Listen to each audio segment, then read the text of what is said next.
কল্পনা করুন আপনি দাঁড়িয়ে আছেন ১৪০০ বছর আগে মদিনার সেই সাদাসিধে এক ঘরে, যেখানে বিলাসিতা নেই, আছে শুধু প্রশান্তি। চোখের সামনে রাসূল সাল্লাল্লাহু আলাইহি ওয়াসাল্লামের সেই বিছানা, মা ফাতেমা রাদিয়াল্লাহু আনহার ঘর এবং প্রিয় নবীর ব্যবহৃত বিভিন্ন আসবাবপত্রের প্রতিচ্ছবি। সৌদি আরবে নয়, এই দৃশ্য এখন বাংলাদেশে।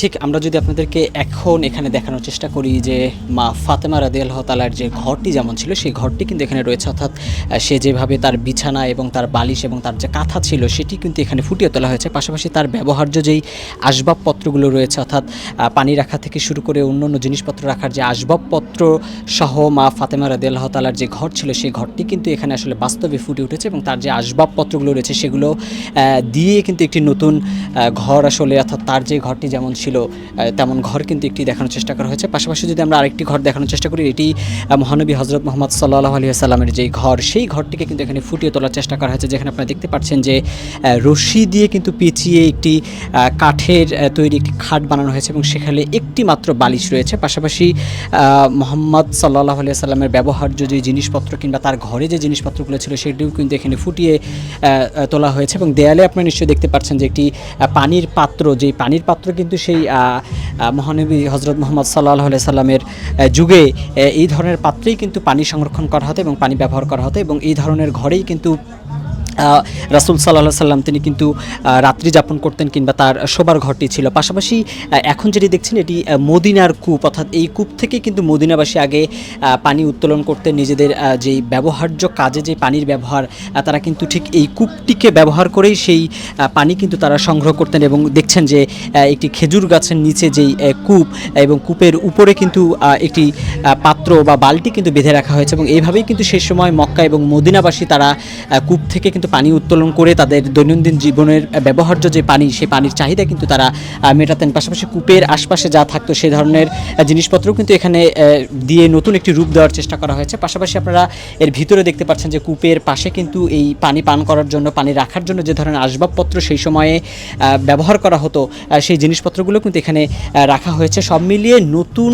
এক মক্কা এবং মদিনার আদলে এক ধরনের রূপ কিন্তু এখানে দেওয়ার চেষ্টা করা হয়েছে এবং দর্শনার্থী সহ যারাই এখানে আসছেন তারাই কিন্তু এখানে এসে কিন্তু তারা আবেগ আপ্লুত হচ্ছেন যে মক্কা এবং মদিনাতে গিয়ে যে দৃশ্য দেখা যায় সেই দৃশ্যর এক ধরনের ছাপ কিংবা এক ধরনের প্রেক্ষাপট কিন্তু এই ঠিক বাংলাদেশেই দেখা যাচ্ছে। এতে করে কিন্তু মুসলিম উম্মাহ বা যারা এখানে আসছেন তারা কিন্তু বেশ সন্তুষ্ট।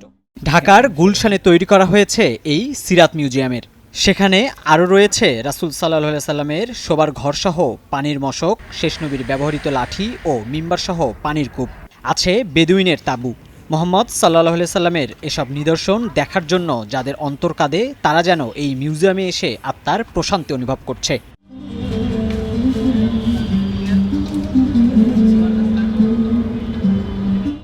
দেখতে পাচ্ছি যে রাসূল সাল্লাল্লাহু আলাইহি সাল্লামের যুগে যেই রকম ছিল মদিনার অবস্থা, যেমন রাসূলের যুগে কূপ কেমন ছিল বা থালাবাটি কেমন ছিল বা হুজুর কেমনে কোন খাটে থাকতেন, মানে এই সব বিষয়ে ওনারা আর কি আলাদাভাবে ফুটায় তুলছে এই জায়গায়, মানে পুরো বাস্তব রূপ দিয়ে দিছে। এরকম কূপ ওনারা বানাইছে বা থালাবাটি বা অন্যান্য বিষয়গুলো বানাইছে। আমরা দেখতে আসছি যাতে ওই আগের যুগের একটা ফিল নেওয়া যায়।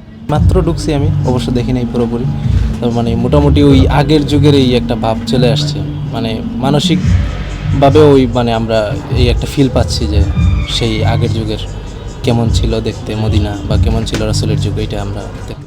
কেবলমাত্র হজে গেলে কিংবা সৌদি আরবে ভ্রমণে গেলে মুসলিম উম্মার হৃদয় জুড়ানো যে দৃশ্য দেখা যায় তার অনুরূপ দেখতে এই মিউজিয়ামে ভিড় করছে নানা বয়সী মানুষ।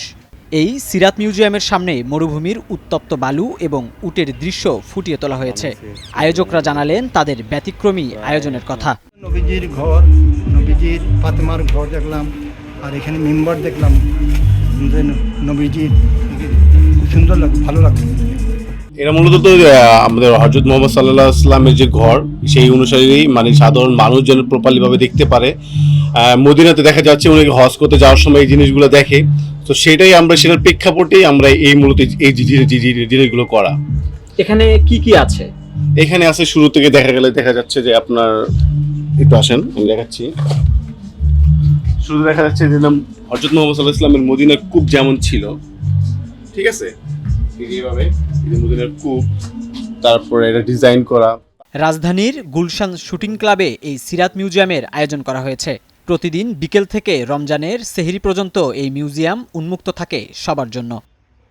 লোটাস আহমেদ, নয়াদিগন্ত।